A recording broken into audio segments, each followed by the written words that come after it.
A for awareness on autism. U for understanding about autism. T for talent. They've got a lot of abilities. I for individuality. S for social behavior. M for mental health. और इसलिए आज DD morning show के mental health segment में हम focus कर रहे हैं autism awareness पर, और इस पर बातचीत के लिए स्वागत कीजिए डॉक्टर रितु मजूमदार का। नमस्कार। नमस्कार। Director professor and head department of physical medicine and rehabilitation, Lady Hardinge Medical College से।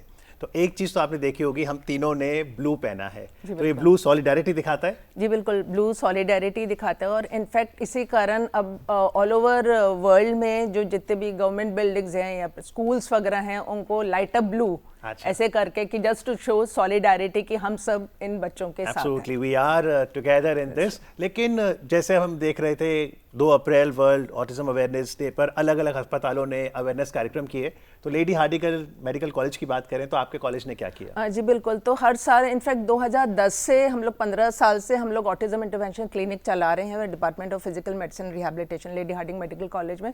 और तब से ही हम 2 अप्रैल को जो वर्ल्ड ऑटिज्म अवेयरनेस डे है, उसमें हम जितने भी हमारे पेरेंट्स हैं और जो हमारे हॉस्पिटल के जितना भी स्टाफ है, डॉक्टर्स हैं, तो हम सब मिलकर एक प्रोग्राम करते हैं पेरेंट्स और बच्चों के लिए। उस दिन हम थोड़ा ऑटिज्म के बारे में बताते हैं, ऑटिज्म क्या है, क्यों है, और उसके लिए आगे हम क्या क्या कर सकते हैं, क्या क्या गवर्नमेंट की स्कीम्स हैं to help these children as well as adult with autism. और इसमें एक खास बात ये होती है कि इसमें जितने भी पेरेंट्स हैं, केयर गिवर्स हैं, और जितने भी ये जो बच्चे हैं जिनको ऑटिज्म है, ये अपना एक कोई प्रोग्राम प्रस्तुत करते हैं। ये अपनी टॉक देते हैं, या कोई गाना है, डांस है, पोयम है, तो एक encouraging talent in persons with autism करके हम लोग कुछ ना कुछ इनको मोटिवेट करने के लिए करते हैं। जी डॉक्टर, जैसे ऑटिज्म को अगर समझा जाए तो एक न्यूरोलॉजिकल कंडीशन है, लेकिन एक आम इंसान को हम कैसे समझाएं कि ऑटिज्म क्या है और इसके लिए हमें आगे क्या करने की ज़रूरत है? जी बिल्कुल, तो आपने जैसे बताया ऑटिज्म एक न्यूरो डेवलपमेंटल डिसऑर्डर है। ये कोई मैं कहूँगी ये कोई बीमारी नहीं है, जैसे दूसरी बीमारी है, जैसे बुखार हो गया या टाइफाइड हो गया या और भी कोई बीमारी है जिसकी दवाई है। तो ऑटिज्म की सबसे पहले है कि कोई दवाई नहीं है ऑटिज्म की, और लोगों को जागरूक करना बहुत ज़रूरी है। क्योंकि पहले जब हम लोग पढ़ते थे उस टाइम था कि 1 in 1000, उसके बाद आए 500। अभी लेटेस्ट जो 2024 की मैं देख रही थी कि जो गाइडलाइंस हैं उसमें है कि 1 in 36 हो गया ऑटिज्म। मतलब 36 बच्चे हैं या 40 बच्चे हैं तो एक बच्चे को किसी प्रकार का ऑटिज्म हो सकता है। हाँ, काफ़ी, और धीरे धीरे काफ़ी बढ़ रहा है। तो बहुत ज़रूरी है लोगों को पता रहना। सबसे पहले इसमें यह है कि प्रॉब्लम इन कम्युनिकेशन, जैसे आप और मैं साथ बैठ के हम बातें कर रहे हैं, एक दूसरे को पहचान रहे हैं, हम आप जो बोल रही हैं मैं उसका जवाब दे रही हूँ। तो जो ऑटिज्म वाला बच्चा है वो इस तरह का नहीं करेगा, आई कांटेक्ट बहुत कम होगा, वो अपनी ही धुन में रहेगा, इधर उधर घूमता रहेगा। आई कांटेक्ट होगा भी तो थोड़ी सी देर होगा, फिर अपना वो कुछ काम करने लग जाएगा। तो थोड़ा अकेले रहना, जैसे आइसोलेटेड प्ले, ये बहुत ज़्यादा रहता है। प्लस सोशल इंटरेक्शन मतलब आपके घर में कोई आ रहा है उससे मिलना जुलना, हेलो करना, औरों के साथ, बच्चों के साथ, जैसे एक पीयर ग्रुप में खेलना, ठीक है, वो सब नहीं हो पाता। प्लस एक रेस्ट्रिक्टेड एंड रिपीटेटिव बिहेवियर, मतलब एक धुन रहती है, एक ही चीज़ को बार बार करते रहना। कुछ बच्चों में जैसे हाथों को ऐसे हिलाता रहना, पर्पसलेस हैंड मूवमेंट्स, या हेड रॉकिंग है, या बेफालतू में भागते रहना। प्लस फैसिनेशन एक पर्टिकुलर चीज़ के लिए एक चीज़ को बार बार करते रहना। जैसे हो सकता है जैसे टॉयज़ हैं, एक तो कई बार बच्चे टॉय से प्रॉपर खेल नहीं पाते, जैसे उनको उल्टा, जैसे कोई गाड़ी है उसको उल्टा लेटा के उसके पहियों को गोल गोल घुमाते रहना, या एक चीज को एक स्ट्रक्चर, जैसे एक चीज को लाइन में लगा के रखना, सारे टॉयज को एक लाइन में लगा लेना, या उसको गोल गोल करते रहना। अच्छा, जैसे हम पर्टिकुलर फैसिनेशन कोई कलर से, जैसे कुछ बच्चे हैं जैसे उनको खाली पिंक, एक मेरे पास बच्चा है उसको खाली पिंक ही चाहिए, पिंक ही ड्रेस पहननी है, पिंक ही टॉय है, कुछ भी हो, या थ्रेड से खेलते रहना। तो ये 2, जैसे कम्युनिकेशन, इंटरेक्शन और रेस्ट्रिक्टेड रिपीटेटिव बिहेवियर। और जो आपने आई कांटेक्ट की बात की डॉक्टर साहब, तो फिर क्या ये लक्षण नवजात शिशु में शुरू से दिखते हैं? क्योंकि कई बार वो कहते हैं कि जब आप नवजात शिशु को माँ ब्रेस्ट फीड करा रही है, अमूमन बच्चा हमेशा माँ से नजरें मिलाता है जी, लेकिन अ चाइल्ड विद ऑटिज्म शायद तब नजरें नहीं मिलाता जी। तो ज़्यादातर ये 2 साल पे जैसे हमारे ओपीडी में आते हैं जो बहुत जागरूक माता पिता हैं, तो वो कई बार 2 सवा 2 साल पे बच्चे को ले आते हैं कि बच्चा आंख से आंख नहीं मिला रहा।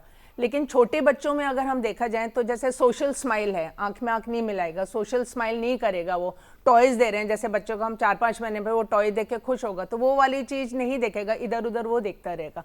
तो इसके अलग अलग लक्षण हैं, बट शुरुआत में जितना जल्दी इसको हम लेके आ सकें अपने डॉक्टर के पास, उतना अर्ली इंटरवेंशन का बहुत इंपॉर्टेंट रोल रहता है इसके अंदर। लेकिन ये बच्चे काफ़ी आर्टिस्टिक होते हैं, इनोवेटिव होते हैं। जी बिल्कुल, तो इसमें 2 तरह के हैं। एक तो है लो फंक्शनिंग ऑटिज्म, जिसके अंदर जैसे मैं बोलूँ मानसिक मंदता ज़्यादा रहती है, इतना समझ नहीं पाते हैं, वो इतना अच्छी तरह काम नहीं कर पाते। एक है हाई फंक्शनिंग ऑटिज्म, जिनके अंदर जो बहुत ज़्यादा क्षमता रहती है। अब जरूरी है माँ बाप को या केयर गिवर्स हैं या स्कूल में जो टीचर है उनको देखना कि उनको किस चीज़ का इंटरेस्ट है। कुछ बच्चे गाने में बहुत अच्छा है तो उसमें हम उनको आगे लेके जा सकते हैं, जरूरी नहीं है कि हम पढ़ाई पे फोकस करें।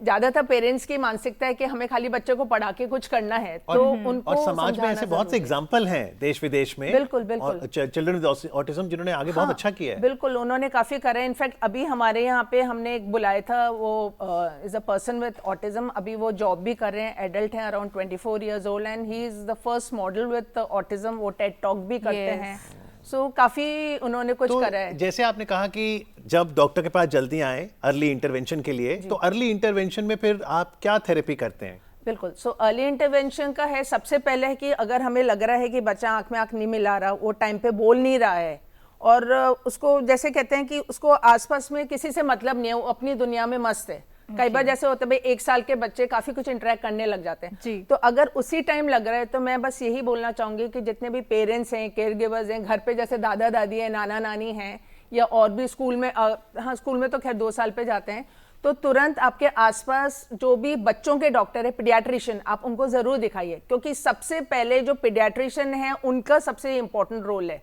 क्योंकि देखिए फिजिकल मेडिसिन रिहैबिलिटेशन में हम रिहैबिलिटेशन कर रहे हैं, बट हमारे पास जनरली बच्चा पहले नहीं आता, पहले पीडियाट्रिशियन के पास जाता है।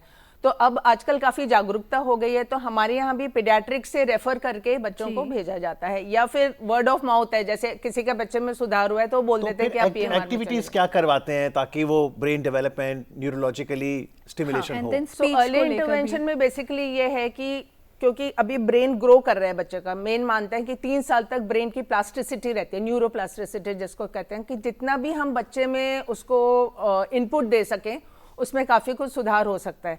तो जैसे बच्चा आता है, पहले तो सबसे इंपॉर्टेंट है उसको डायग्नोज करना कि उसमें सही में ऑटिज्म है या नहीं, क्योंकि कई बार डिलेड स्पीच है, खाली आइसोलेटेड डिलेड स्पीच है, उसे हमें देखना है उसको कान में कोई दिक्कत तो नहीं है, कोई हियरिंग इम्पेयरमेंट तो नहीं है, ठीक है, विजन में कोई और प्रॉब्लम तो नहीं है। जब सारी चीजें हम रूल आउट कर लेते हैं, उसके बाद फिर एक स्क्रीनिंग टेस्ट है वो लगाते हैं, देन उसके बाद पता चलता है कि हाँ शायद बच्चे को ऑटिज्म है, हो भी सकता है नहीं भी हो सकता, कई बार कुछ ग्रे जोन्स भी होते हैं जिसपे एक बॉर्डर लाइन पे, बट हमारा यही रहता है कि ठीक है अगर है या नहीं, but we should start with intervention. तो इंटरवेंशन में ये है कि सबसे पहले सेंसरी इंटीग्रेशन थेरेपी शुरू करी जाती है। तो उसके अंदर ये है कि बच्चों को कैसे, सबसे पहले कि बहुत हाइपर एक्टिव है, सेंसरी इश्यूज बहुत होते हैं बच्चों में, ठीक है, तो उसकी हाइपर एक्टिविटी को कम करना, वो आराम से बैठे, आंख में आंख मिला के देखे, थोड़ा सा स्पीच के बारे में बताया जाता है, स्पीच स्टिमुलेशन उसको कैसे करें, डिफरेंट टाइप के टॉयज है, हैंड आई कोऑर्डिनेशन के बारे में बताया जाता है, बिहेवियरल काउंसलिंग करी जाती है, क्योंकि स्विमिंग इज बेनिफिशियल उस समय, डेफिनेटली जितने भी, जैसे स्विमिंग है, swimming is a relaxation technique, because in बच्चों में हाइपर एक्टिविटी होते हैं, तो कोई भी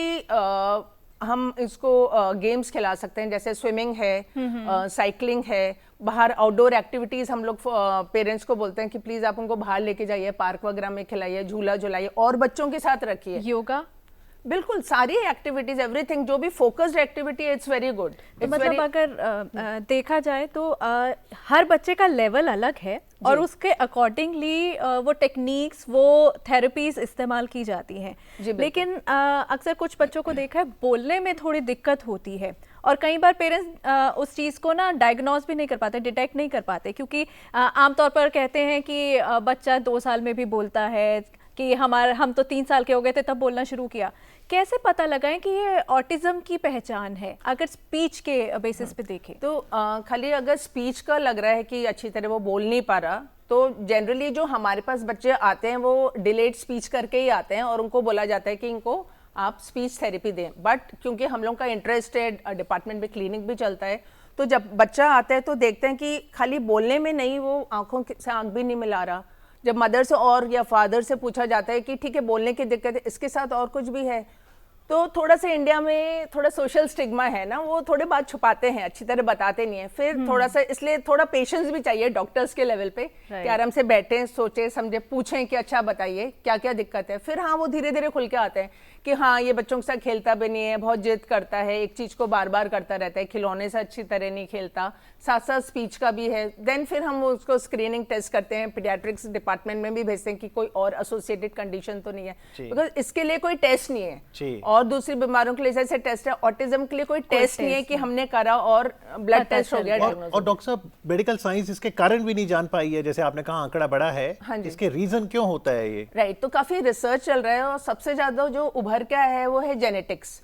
तो कहते हैं कि जेनेटिक कुछ प्रकार का कोई डिसऑर्डर है जो जब बच्चा डेवलप हो रहा है उस टाइम कोई जीन्स के अंदर कुछ चेंजेस हो गए हैं, या प्रेगनेंसी के टाइम मदर में किसी प्रकार का कोई डिसऑर्डर है, या ब्रेन के अंदर कुछ हार्मोन्स हैं, कुछ एंजाइम्स हैं जो प्रॉपर बन नहीं पा रहे हैं, या ब्रेन का डेवलपमेंट नहीं हो सका, क्योंकि कुछ बहुत सारे डिसऑर्डर्स हैं जिनके साथ ऑटिज्म एसोसिएटेड हो सकता है।